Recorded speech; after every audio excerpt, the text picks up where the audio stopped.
Πες μου για τα πανηγύρια. Στα πανηγύρια ας πούμε.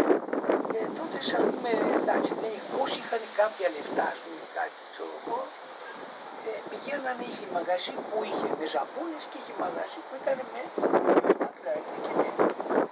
Οι πιο φτωχοί, εντάξει, πηγαίνανε και με τις ζαπούνες, γιατί ήταν πληρωματικά τα όταν απεμπόραμε, πήγαν λεφτά. Αυτοί ήταν και αυτοί που υποκυρεύουν λεφτά.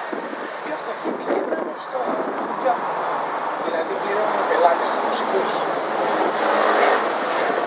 Αλλά τα άλλα, ότι και τη ζαμπούνα. Η ζαμπούνα και το τουμπί δεν πληρώνουν. Όχι, δεν πέραν λεφτά ποτέ. Αλλά δεν είχαν λεφτά που έλεγε να πάνε να δώσουν για τα όργανα αυτά που το βιολί, κλαρίνι και λαού, το σακούλια και τέτοια. Μέχρι και κανονάκι είχαν κάποτε εδώ πέρα. Κανονάκι. Είχε παίξει κανονάκι. Το έχεις δει εσύ σε... Όχι, το είχε πει ο πατέρας μου. Πήγανε και ξυπνήσανε ένα εδώ πέρα στο χωριό, το οποίο είχε πακάλι.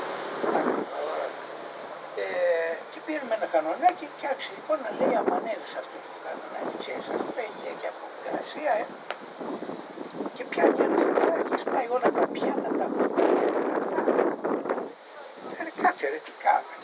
Εγώ ήθελα να σας κεράσω, με είπε ένα μανέ και αυτός εκτός το νοικοκύρι. Την άλλη μέρα το πρωί παίρνει ένα λογαριασμό και του λέει Γιωργάκη, καλό είσαι να πάω να μου τα πάρει, να πιω ούτε να πιάτο να φάω. Μ' άκουσε στον κέφι, στον κέφι, εντάξει, τα έσπασες, να τα πληρώσεις, γιατί δεν έχω τι να φάω, ούτε νερό να πιω. Αυτός που τα έσπασε ήταν από εδώ. Εδώ μωρέ, Βικιάνι, αυτοί κάνουν παρέα. Αλλά το κανονάκι ήταν βέβαια από την Ερμούπολη. Ήτανε κάτοικο Σύρου. Ναι, από κάτω. Ήταν αυτοί που έχουν έτω το κράσι εδώ. Πήρα το κανονάκι, ήταν το αρφέ και το βιολί. Το κλαίμα αυτά πρέπει να ήταν από παλιά. Θυμάσαι κάνα μαγαζί, πώς λεγότανε ή που ήτανε, που έβαζε μουσικούς να παίξουν έτσι... Εδώ κάτω. Ναι, ήταν τρία μαγαζιά, του Παντελέου, του Πατέρη, λέγανε, και της Φοράδενης. Ο Πατέρης του Φοράδενης θα τη φέρνουν. Ο Παντελέου δεν είχε τη δύναμη και εντάξει. Και πήγαινε με τις ζαμπούνες. Μετά αργότερα έφερνε κι αυτός. Του Παντελέου που ήτανε? Και το από εδώ μεριά που είναι τώρα το σούπερ μάρκετ. Ο κριτικός. Ναι. Αυτό ήταν. Το μεσαίο που είναι τώρα που βάει και στην πλατεία του Πατέρη και από εκεί μεριά που πάει για την Μαρίνα.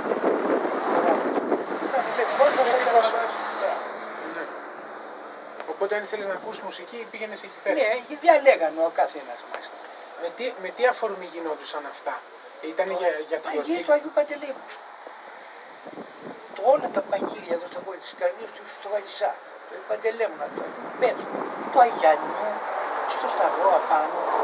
Και πώς γινόταν? Στο Σταυρό και κατεβαίνανε κάτω στα μαγαζιά, ήταν του Βράκα, ήταν το αλλού, το Αμερικάνου ένα μαγαζιάκι, ήταν χώρο κακό. Ο Σταυρός στην παρακοπή. Ναι. Αυτό είναι πανηγύρι, το Αγιάννης και Μαράτζο. Και τα γλεντούσαν και τα δυο. Ήταν μειχτή, ξέρω, όλοι κάθε δυο. Και το γλεντούσαν μαζί. Και ας πούμε δεν γινόταν πανηγύρι στην εκκλησία, γινόταν στο μαγαζί μετά. Στα μαγαζιά γινόταν.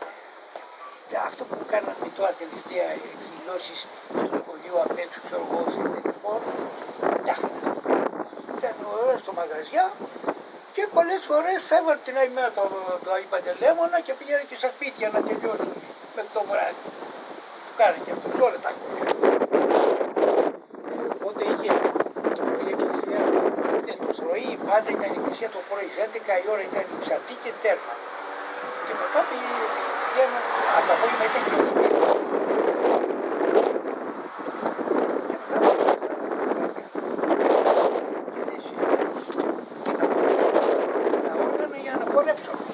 Χορέψαμε το πρωί. Πώς γίνεται αυτό? Γιατί η διοίκηση πήγε καπλά. Και λέει εγώ πληρώσεις, εσύ δεν πληρώσεις, εγώ μην απότως εγώ. Παιδιά θα δίνουμε νούμερα. Οπότε έδινε μαγαζά τώρα νούμερα.